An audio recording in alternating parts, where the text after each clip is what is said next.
There, from his book, The Life and Times of a Hollywood Bad Boy there. Today's story is Burn Center Bob, Mitzi, and Billy Joel. Please welcome Pat Mulligan. Hey, hey, hey, hey. Ho-ho. It was the early 80s, and one of my best friends was a guy we called Burn Center Bob. He wasn't burnt on the outside, he was burned on the inside. Bob's favorite drug back then was Quaaludes. I was doing stand-up at the Comedy Store at the time. Bob wanted to see my set, so I took him. We were a bit early, so we sat at a booth with some other comics. Well, Bob must have taken some Quaaludes on the way because his actions became quite slow and he had to aim for anything he touched.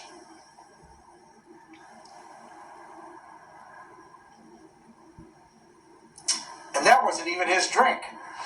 But anywho, there was a new comedy improv group on stage trying to get on Mitzi the owner's A-list.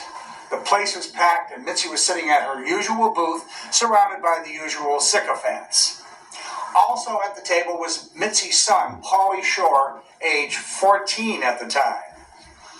On stage, the lead actor in the group began asking the audience for suggestions. You know, typical stuff. Can I get a place? Can I get a relationship? But when he asked, can I get an occupation, Bob yelled out, Mitzi's coke dealer. The place got so quiet you could hear Mitzi's jaw unhinge. At our booth, the comics fled like rats from a sinking ship. I hid under the table. If Mitzi saw you at this booth, your career as a comic was over. Just then, two of Mitzi's henchmen came over, grabbed Bob, and yanked him outside. Then one of Mitzi's yes men came over and, like a pointer dog, signaled that I was under the table. And now it's time to go to guilt by association prison. Well, I got bumped that night, and I didn't get a spot at the Comedy Store for quite some time. So thank you, Quaaludes, and Burn Center Bob. And besides that, my acting career had gone south for the winter. It was a long winter.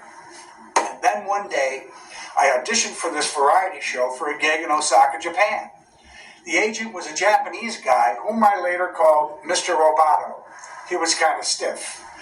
In my act, I used a lot of props, shtick, and did impressions, which could possibly work for an international type of show as it crossed over language barriers. Mr. Roboto asked me, you do Jack Nicholson doo-doo? I did doo-doo. Wendy, give me the baseball bat so I can bash your goddamn brains in. Mr. Roboto smiled. Cut to Osaka, Japan, showtime. There were 4 dancers, 2 singers, and me. The younger audiences loved us. The older audiences, not so much. But the weirdest thing, for some reason, many Japanese thought that I was Billy Joel. Now keep in mind, it was 30 years ago, so maybe at the time there was a slight resemblance, or it was just a case of them thinking that we all look alike. But wherever I went, someone would ask, you Barry Jor? At first I didn't understand Barry Jor until I figured out the accent. Oh, Billy Joel. Well, one night I scared up a date. Her name was Nami and she spoke very good English. We were dining at this very busy nightclub, and when the waiter asked, you Barry Jor? She quickly said, yes, he's Billy Joel. And before I knew it, there were about 100 people waiting in line to get Billy Joel's autograph. Okay. Then, on stage, the band stopped their music, and the lead said, Barry Jor, you come up and sing. Oh, boy. Well, at first I panicked because I actually considered it. Quickly, I tried to run, moving out in my head. Working too hard will give you a heart attack, you ought to know by now. Nah.